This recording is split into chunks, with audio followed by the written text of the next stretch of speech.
కూడా చెప్తున్నారు.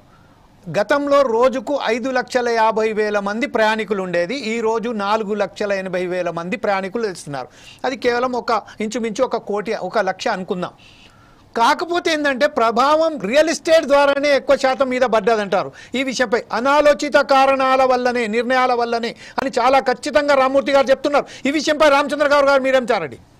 ఇది తప్పు అండి. ఆయన మాట్లాడే విషయాలు ఓన్లీ పార్టీని ఉద్దేశించి వాళ్ళు 10 సంవత్సరాల లోపల చేయని కార్యక్రమాలు కాంగ్రెస్ పార్టీ చేస్తున్నది.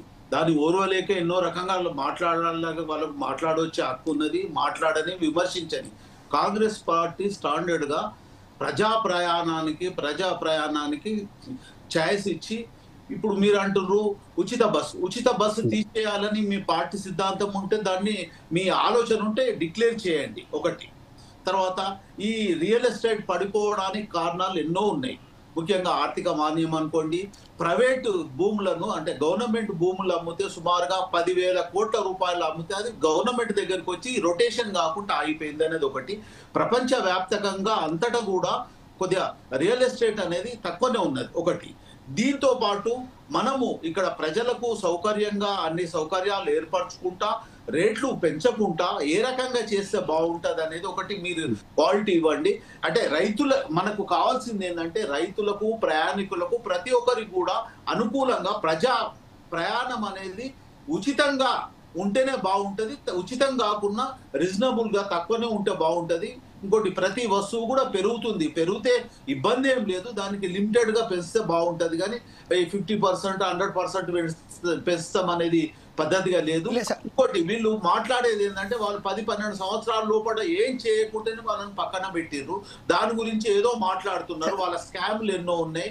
ప్రతి స్కామ్ గురించి అది బయటకు వచ్చిన రోజు వాళ్ళ పరిస్థితి ఏ రకంగా ఉంటుందో భవిష్యత్తు గురించి. గౌడ్ గారు ప్రస్తుతం ఇప్పుడు మనం స్కామ్స్ గురించి కాదండి, మనం ఏమంటున్నామంటే ఒక విషయం. గౌడ్ గారు నా మాట వినబడుతుందండి. ఒకే విషయం అండి.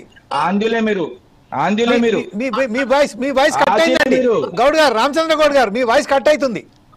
దాని గురించి బీఆర్ఎస్ కూడా గురించి ఆలోచించాల్సిన అవసరం లేదు. ప్రజలకు మనం చెప్పండి రామచంద్ర గౌడ్ గారు విషయం ఏంటంటే మెట్రో గురించి చెప్పండి విషయం. రామచంద్ర గౌడ్ ఒక్కొక్కరు మాట్లాడాలి, ఎందుకంటే మళ్ళీ మీ వాయిస్ రాదండి. అదే చేయరు మీకు ఖచ్చితంగా నేను చెప్తున్నాను. మీరు ఆయన జిఆర్ అని మీరు చెప్పండి. ఇప్పుడు విషయం ఏంటంటే రామచంద్ర గౌడ్ గారు, మనకు సంబంధించిన రియల్ ఎస్టేట్ వ్యాపారం అది లగచర్ల వ్యవహారమే కానివ్వండి, మూసా నది ప్రక్షాళన కానివ్వండి, లేకపోతే ఇతరత్ర ఏదైతే అంశం ఉన్నదో ఈ అంశాలపై రియల్ ఎస్టేట్ మొత్తం పడిపోయిందండి. మనం చెప్పటికును ఈరోజు ఏదైతే 1 కోటి రూపాయలు వచ్చే భూమి ఈరోజు 10 లక్షల రూపాయలు కూడా పలకడం లేదు. తద్వారా రియల్ ఎస్టేట్ మొత్తం పడిపోయింది. ఈ విషయంతోనే ఇప్పుడు ఈ మెట్రో రైలుకు సంబంధించి కూడా వాళ్ళు ఆర్థిక మొత్తం మేము సంక్షోభంలో వచ్చేసామని చెప్తున్నారు. ఈ విషయంపై రామచంద్ర గౌడ్ మీరు చెప్పండి సార్ ప్లీజ్. ఒకటండి, ఇది రియల్ ఎస్టేట్ పడిపోదాన్ని ఎవరు చెప్పినా చెప్పకున్నా అది పడిపోయింది అనేది ఒప్పుకుంటామండి. దానికి కారణాలకు మన మంత్రివర్గ కమిటీగా ప్రజాభిప్రాయంగా ఏ రకంగా చేస్తే అభివృద్ధి చేస్తే బాగుంటది, ఏ రకంగా డెవలప్మెంట్ చేసుకుంటే బాగుంటది, ఆర్థికంగా పరిపుష్టంగా రావాలంటే ఏ రకంగా పరిస్థితిని చేసుకోవాలంటే బాగుంటది అనేది అందరి సలహాలు తీసుకొని చేయడానికి రెడీ ఉన్నారు. అది చేసేందుకు రెడీ ఉంటారు, ఖచ్చితంగా చేస్తారు.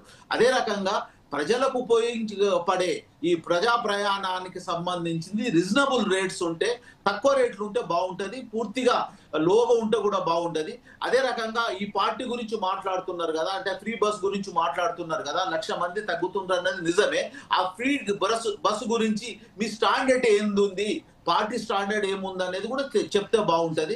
అదే రకంగా ఇప్పుడు వీళ్ళకు డెవలప్మెంట్ కోసానికి అంటే ల్యాండ్స్ ఇచ్చిండ్రు, తర్వాత ఇక్కడ షాపింగ్ మాల్స్ ఉన్నారు కదా, దాన్ని అడ్వర్టైజింగ్మెంట్ చేసుకొని వాళ్ళు ఆర్థికంగా అభివృద్ధి చెందడానికి, రెవెన్యూ రావడానికి ఇంకేం కారణాలు చేస్తే అది కూడా చేస్తే బాగుంటది. ప్రయాణికులను పెంచుకోవాలి. అదే రకంగా వీళ్ళు ఏ రకంగా అడ్వర్టైజ్మెంట్ అనుకోండి, ఇంకే సహకారాలతో ఏ రకంగా ప్రజలతోని ప్రభుత్వంతో సహకారం చిన్న కంక్లూడ్ సలహా తీసుకుంటున్నారు. రామూర్తి గారు ఏదో చెప్పబోతున్నారు, మళ్ళీ మీ దగ్గరికి వస్తాను. రామూర్తి గారు ఇంకొకటి రామూర్తి గారు దీంట్లో ఇంకొక విషయం